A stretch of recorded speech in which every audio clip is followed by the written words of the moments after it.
Okay friends, today we discuss in the topic elements of group number 16, 17 and 18. The next article, and that one is nothing but the allotrophy. Okay, in last video we can discuss about the group number 16 elements can be shown the allotrophy. You know very well the physical properties of the group number 16, 17 and 18 elements. In that one, the group number 16 elements, which are that one, number first one is the oxygen, second one is the sulfur, next one is the selenium, next one is the tellurium, and last one it is the polonium. Okay, so these are the elements which are present in group number 16 and that are called as the chalcogens. And these chalcogens which can be shows the allotrophy. Fine, the group number 15 in last year you can discuss that one. The element is nothing but the nitrogen, phosphorus, then you can say arsenic, then antimony, and last one is the bismuth. Okay, in 11th standard when you can discuss about the allotrophy of the group number 15, the except bismuth all can be shows the allotrophy. इथं मात्र bismuth आपल्याला ॲलोट्रॉप दाखवत नाही, लक्षात घ्या बाळांनो. नायट्रोजनचे पण ॲलोट्रॉप्स आहेत, त्याच्यामध्ये जर सॉलिड नायट्रोजन असेल तर त्याच्यामध्ये फॉस्फरसचे ॲलोट्रॉप्स आहेत, तसे आर्सेनिक अँटीमनीचे पण आहेत जे गेल्या वर्षी तुम्ही शिकला असाल. आता या वर्षी आपल्याला काय करायचं आहे तर ग्रुप नंबर 16 चे ॲलोट्रॉप्स आपल्याला घ्यायचे आहेत. ओके, आता see first one, what is the meaning of the allotropy किंवा व्हॉट आर द ॲलोट्रॉप्स.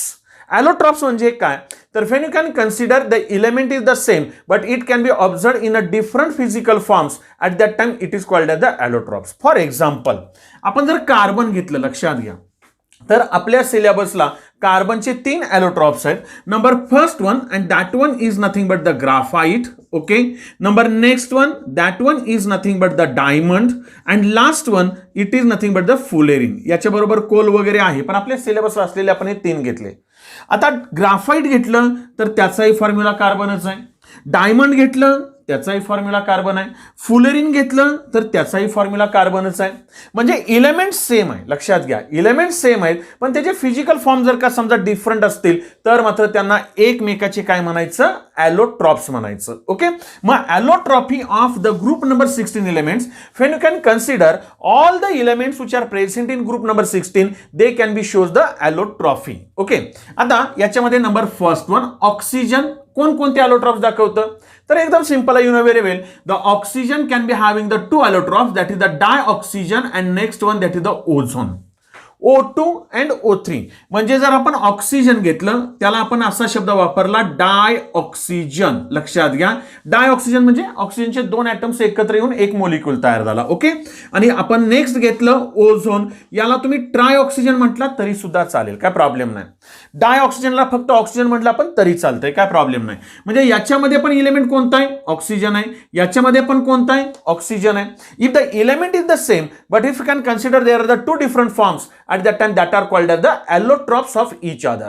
म्हणजे ऑक्सिजनचे allotropes कोणकोणते आहेत तर that is the dioxygen and ozone, O2 and O3, the allotropes of oxygen. Okay, आता नंबर नेक्स्ट वन सल्फर. सल्फरचे ॲलोट्रॉप्स बाळांनो भरपूर आहेत आणि आपल्याला तेच डिटेलमध्ये घ्यायचे आहेत, लक्षात घ्या. Okay, what are the allotropes of sulphur. Number first one, the sulphur can be having the first allotrope, it is called as the alpha sulfur. Okay, that one is called as the alpha sulfur. Yeah, it is also called as octahedral sulfur.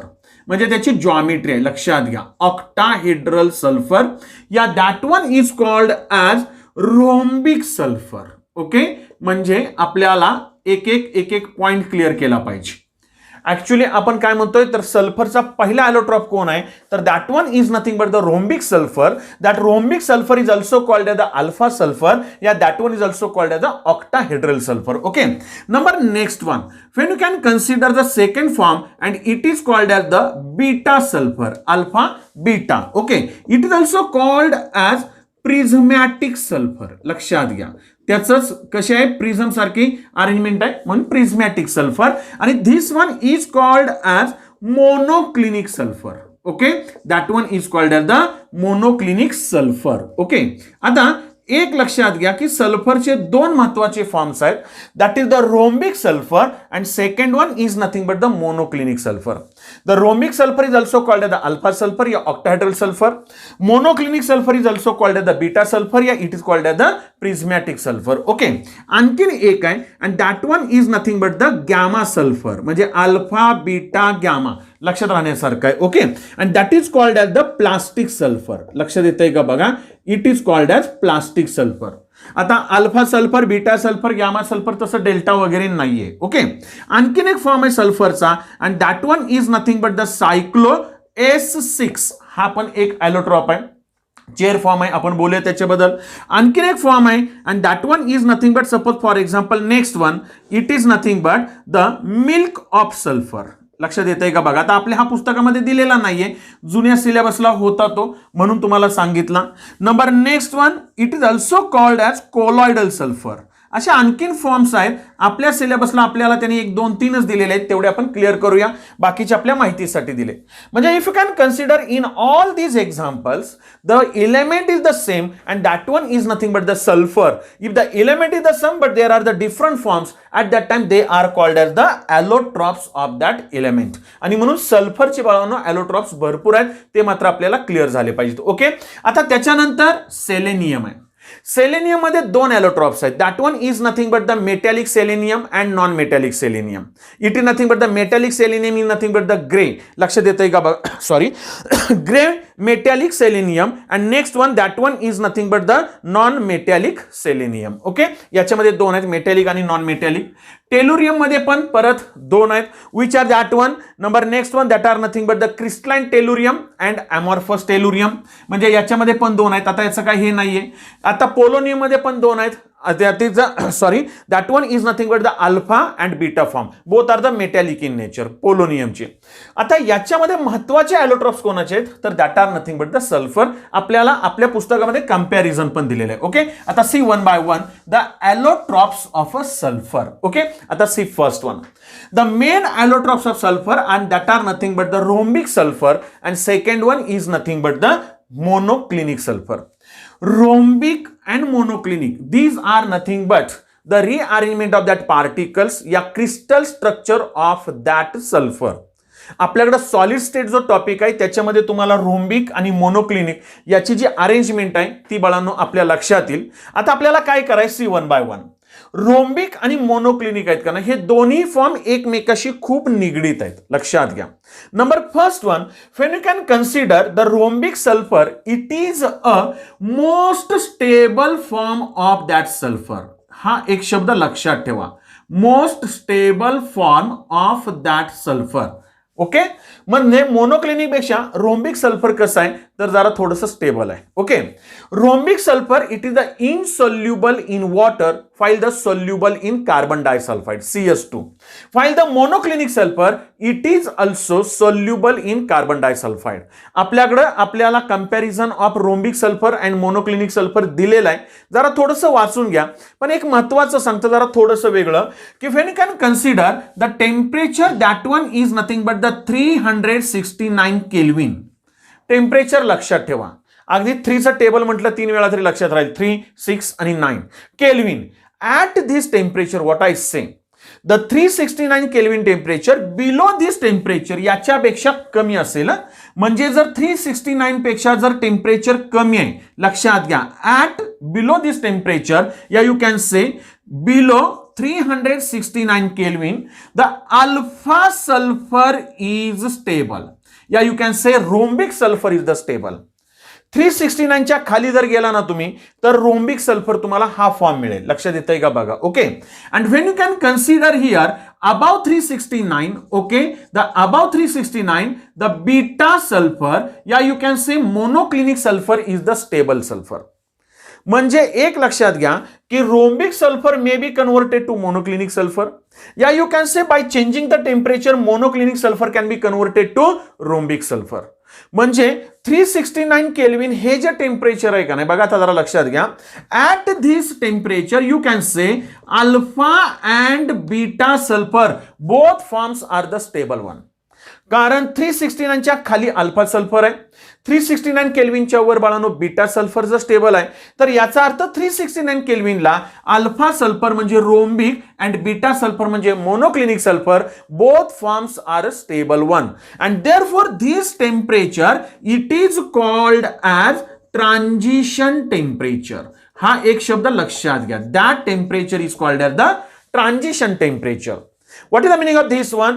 That is the 369, it is a temperature which can be carried out the transition between the alpha sulfur to beta sulfur, या you can say beta sulfur to alpha sulfur. आणि म्हणून हे एक महत्त्वाचं आपल्याला माहिती पाहिजे की what is the transition temperature for the rhombic and monoclinic sulfur? It is nothing but the 369 Kelvin. लक्षात आलं? म्हणजे या टेम्परेचरला बाळांनो काय म्हणायचं? ट्रान्झिशन टेम्परेचर म्हणायचं. ओके, आता when you can consider here that is the structure for this rhombic या monoclinic sulphur, it is a similar one. दोघांचंही स्ट्रक्चर सेम आहे, लक्षात घ्या. And that one is nothing but the molecule for rhombic sulphur या monoclinic sulphur, it is the octa atomic molecule. म्हणजे 8 item एकत्र येतात आणि मग त्याचा काय होतं? सल्फरचा एक मोलिक्यूल येतो, त्याला आपण S8 ऑक्टा ॲटॉमिक मोलिक्यूल म्हणतो. दोघांचाही फॉर्म्युला सेम आहे, दोघांचंही स्ट्रक्चर सेम आहे, लक्षात घ्या. आता कसं काढायचं स्ट्रक्चर ते आपल्याला माहिती असलं पाहिजे. एक एक पॉइंट क्लिअर करूया आपण. स्ट्रक्चर काढताना आपलं इंग्लिश लेटर W आहे का नाही ते जरा थोडंसं डोळ्यापुढं आणा, पण त्याचा शेप W शेप म्हणायचं नाही. ओके, आता जरा बघा मी आता कसं त्याला जॉईन करतोय, क्लिअर करा जरा थोडंसं, म्हणजे तुमच्या लक्षात येईल. ठीक आहे, आता याप्रमाणे आपण हे याचं स्ट्रक्चर काढलं. ओके, आता या कॉर्नरला इथं एक सल्फर आहे, इथं 2, इकडं 3, हा 4, इथं 5, हा 6, हा 7 आणि हा 8. असे 8 ॲटम्स ऑफ सल्फर आले. ओके, म्हणजे when you can consider these all 8 atoms of sulfur connected with each other to form a S8 molecule, that is the rhombic sulfur, या you can say monoclinic sulfur. इथपर्यंत idea clear बाळांनो. आता एक एक बघा, लक्षात घ्या, समजून चला. For example sorry, when you can consider here, आता एक लक्षात घ्या, तुम्हाला असं वाटेल की ही लेंथ जास्त आहे आणि ही लेंथ कमी आहे. आपण 2 डायमेन्शनल मध्ये काढलंय, 3 डायमेन्शनल मध्ये ही लेंथ जेवढी आहे तेवढीच ही आहे, तेवढीच ही आहे, तेवढीच ही पण आहे, तेवढीच ही पण आहे. लक्षात आलं? मग ही जी बॉन्ड लेंथ आहे ती बॉन्ड लेंथ किती आहे? तर it is nothing but 204 picometre.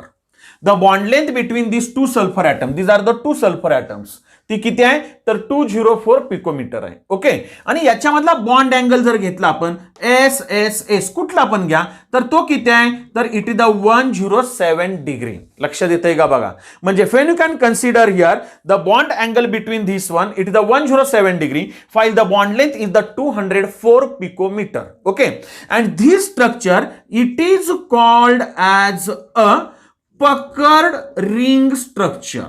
याला काय म्हणायचं? पकड रिंग स्ट्रक्चर, या it is called as crown shape structure. Crown shape म्हणजे फॉर एक्झाम्पल जरा थोडंसं लक्षात येते का बघा, की आपण नाही का म्हणजे ज्या वेळेस लहान मुलांचा बर्थडे वगैरे असतो ते वर कॅप घालतात बघा, अशी टोपी उंच असते, त्याला जर आपण असं जरा थोडंसं नक्षी केली का नाही तर ते याप्रमाणे दिसतं, त्याला म्हणायचं क्राउन शेप. लक्षात येते का बघा? And that one is also called the पकड रिंग. हा शब्द महत्वाचा आहे. What is the structure for monoclinic sulfur या rhombic sulfur?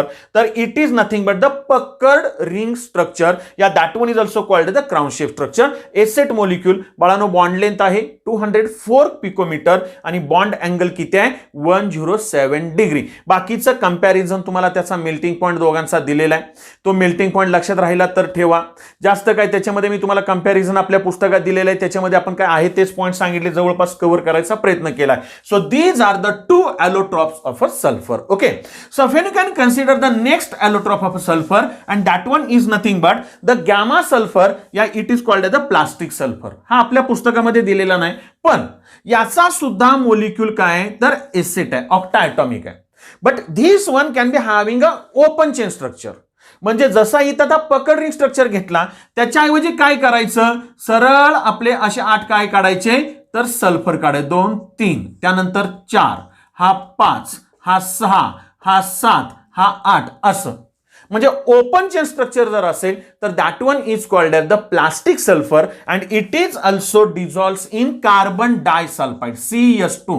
म्हणजे सल्फरच्या डिझॉल्युशनला चांगला सॉल्व्हंट कोणता आहे तर कार्बन डायसल्फाइड. तेवढं लक्षात ठेवायचं. अल्फा सल्फर, बीटा सल्फर या gamma sulphur that is the plastic sulphur. All this types dissolves in a solvent that is the carbon disulphide. Okay, so this one it is the plastic sulphur. आता number next one हा एक आपल्या सिलेबसला आहे सायक्लो S6. या you can say that one is nothing but the chair form of that sulphur. म्हणजे सल्फरचा molecule हा S6 आहे. हे सगळे एसेट आहेत, तसा S6 आहे. म्हणजे 6 ॲटम एकत्र येऊन काय होतं तर सल्फरचा एक मॉलिक्यूल तयार होतो. आणि तो कसा आहे तर आता हे बघा समजून चला. फॉर एक्झाम्पल ऍक्च्युली तुम्हाला माहिती आहे आपण बेंझिनची स्ट्रक्चर घेतलेला आहे नाही का. त्याच्यामध्ये 6 कार्बन आणि 6 हायड्रोजन आहेत. आणि हे जे 6 कार्बन आहेत गेल्या वर्षी तुम्ही केक्युले फॉर्म मध्ये शिकलाय ते तुम्ही कसे घेता तर आपण षटकोन आकाराची अशी रिंग काढतो बरोबर आहे. And that all this 6 carbon atoms can be connected with each other in hexagonal ring. ही अशी आपण काढतो. अल्टरनेट डबल बॉन्ड वगैरे मी काढत बसत नाही, हायड्रोजन वगैरे काढत नाही. तसं आपल्याला इथं वाटतं की 6 सल्फरची रिंग असे 6 सल्फर आहेत तर तसं येत नाही का. तर ज्या वेळेस हे स्ट्रक्चर बेंझिनचं समजून चाला बाळांनो आपल्याला मिळालं ना त्याच्या अगोदर बेंझिनचं चेअर फॉर्म आणि बोट फॉर्म असे 2 तुम्हाला माहिती असतील. असे 2 फॉर्म झालेले आहेत. म्हणजे हे जे 6 कार्बन आहेत हे 6 कार्बन चेअर फॉर्म मध्ये कसे असू शकतील. हे बघा 1 हा 2 हा 3 हा 4. मी इकडे काढतोय लक्षात घ्या हा 5 आणि हा इकडे काढतो 6. आता हे असे जोडा जरा थोडेसे लक्षात येतंय का बघा. समजून चला फॉर एक्झाम्पल हे आपण असे जोडायचे इकडं डायरेक्ट हे कार्बन एकामेकाला जोडले. म्हणजे इथं नाही का आपण चेअरवर इथं बसतो खाली पाय सोडले इकडं असं डोकं टेकलं असा चेअर फॉर्म आहे. बोट फॉर्म मध्ये काय येणार आहे 1 2 3 आणि 4. समजून चला फॉर एक्झाम्पल इकडे जरा घेऊया आपण. ओके 1 2 3 4 आणि हा इकडं आहे आणि हा पण इकडं आहे. म्हणजे हे असे जोडा. हे बघा हे असे बाळांनो हे जर का आपण असे जोडले तर असं सुद्धा मग अल्टरनेट डबल बॉन्ड दिले तर बेंझिन तयार होईल ना. म्हणजे आता समजून चला मी इथं बॉन्ड दिला त्याच्यानंतर इथं येईल त्याच्यानंतर इथं येईल बरोबर आहे माझं आणि त्याला हायड्रोजन जोडा झालं ना बेंझिन तयार. याला इकडं द्या इथं आणि हा द्या डबल बॉन्ड बरोबर आहे माझं. याप्रमाणे तुम्हाला काय येईल तर that is nothing but the benzene C6H6. प्रत्येकाला हायड्रोजन दिला C6H6 आहे. पण हे जे स्ट्रक्चर आलं हे फायनल स्ट्रक्चर आहे. इथं चेअर फॉर्म आणि बोट फॉर्म नाहीये. मग आता आपण काय करायचं आहे जसं बेंझिनचा चेअर फॉर्म आहे का नाही तसाच ह्या सायक्लो S6 आहे. That is nothing but the chair form for cyclo S6 म्हणजे सायकल तयार झालं. आता याच्यामध्ये मात्र काय डबल बॉन्ड नाहीये. म्हणजे इथं जर आपण घेतलं तर हे बघा बाळांनो number first one sulphur sulphur sulphur sulphur. Okay इकडे एक सल्फर द्या आणि इकडे एक सल्फर द्या. म्हणजे हे आता फक्त जोडा असे. म्हणजे हा आपल्याला सल्फरला सल्फर जोडायचं बाळांनो लक्षात येतंय का बघा. ओके हा इकडं जोडला आणि हा इथं जोडला. सॉरी आपण जरासं खाली घेऊया इकडे घेऊया. हा सल्फर हा इकडं आला का चेअर फॉर्म तयार. म्हणजे this one it is nothing but the chair form of cyclo S6 किंवा S6 घ्या. ओके म्हणजे या S6 मध्ये जर का तुम्ही घेतलं तर बॉन्ड अँगल हा याचा किती आहे तर 102 डिग्री आहे. लक्षात घ्या 102 डिग्री आणि याची बॉन्ड लेंथ किती आहे तर 207 पिकोमीटर आहे. ओके म्हणजे याप्रमाणे सायक्लो S6 हा एक ॲलोट्रॉप्स आपल्याला माहिती असला पाहिजे. शक्यतो CET साठी त्याचे बॉन्ड अँगल आणि त्याची जी काय आहेत नोटेशन्स ती क्लिअर करा बाळांनो. Okay number next one milk of sulphur. Milk of sulphur हा एक सल्फरचा आणखीन एक ॲलोट्रॉप आहे. जरा दुधासारखं दिसतं आणि आपल्याला माहिती आहे सल्फर असं पांढरं असतं. म्हणजे साधं एक्झाम्पल देतो तुम्ही कोकणामध्ये जर गेला तर गरम पाण्याचे झरे आपल्याला मिळतात लक्षात घ्या. आणि त्या गरम पाण्याच्या झऱ्यामध्ये सल्फरचं पर्सेंटेज जास्त आहे. अगदी असं आपल्याला पांढरं पांढरं दिसतं थोडंसं असं व्हाईटिश कलरचं बरोबर आहे.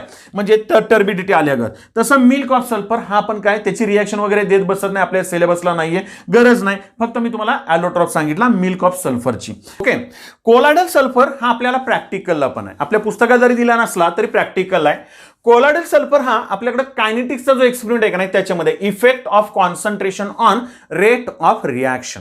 म्हणजे तुम्ही काय करता प्रॅक्टिकलला एक बीकर घेता त्याच्यामध्ये तुम्ही काय करता सोडियम थायोसल्फेट घेता HCl टाकता थोडंसं शेक करता मग तुम्हाला का नाही तिथं असं पांढरं व्हाईटिश नेचर मिळतं ज्याच्यामध्ये आपण खाली क्रॉसमार्क केलेला तो आपला इनविजिबल होतो. प्रॅक्टिकलच्या वेळेस लक्षात येईल. तो जो फॉर्म आहे ना बाळांनो it is the colloidal sulphur. Okay, आणि मग एसएलचं कॉन्सन्ट्रेशन आपण काय करत जातो किंवा थायोसल्फेटचं चेंज करत जातो. आता याच्यामध्ये रिएक्शन कशी आहे तर friend you can consider the sodium thiosulphate and that one is nothing but the Na2H2O3. When these can be treated with HCl. Okay, at that time what happens here? Firstly, there is the formation of NaCl along with the sulfur and oxygen combines with each other. There is the evolution of sulfur dioxide. If the hydrogen and oxygen combines with each other, there is the formation of water. And this one, it is the sulfur. Which one is called as the colloidal sulfur? लक्षात घ्या. म्हणजे तिथं खाली असा पांढरा पांढरा साका तयार होतो, त्याला म्हणायचं कोलॉइडल सल्फर. बॅलन्सिंग साठी पाहिजे तर आपण इकडे ट्वाइस NaCl घेऊया बाळांनो. म्हणजे इथं आपल्याला ट्वाइस घ्यावं लागेल. हायड्रोजन बॅलन्स आहेत आपले, त्यानंतर क्लोरीन बॅलन्स आहेत. ओके, सोडियम बॅलन्स आहेत, सल्फर आपले 1 आणि 2 आहेत, ऑक्सिजन 3 आहेत का बघा, 2 आणि 1 3 आहेत. रिएक्शन आपली बॅलन्स आहे. रिएक्शन कधी पण बॅलन्स लिहायची. जरी चुकून एखाद्या वेळेस शिक्षकांनी लिहिताना बॅलन्स नाही केली गडबडीमध्ये, तरी परीक्षेमध्ये मात्र तुम्ही काय करायचं, रिएक्शन बॅलन्स करायची. लक्षात येत आहे. म्हणजे हा last form of that sulphur allotrope it is nothing but the colloidal sulphur. म्हणजे थोडक्यात एक लक्षात घ्या, ग्रुप नंबर 16 मध्ये बाळांनो तुम्हाला सगळे एलिमेंट्स काय दाखवतात, ॲलोट्रॉफी दाखवतात. Okay, so this one it is at about the allotropy of a sulphur. Thank you very much.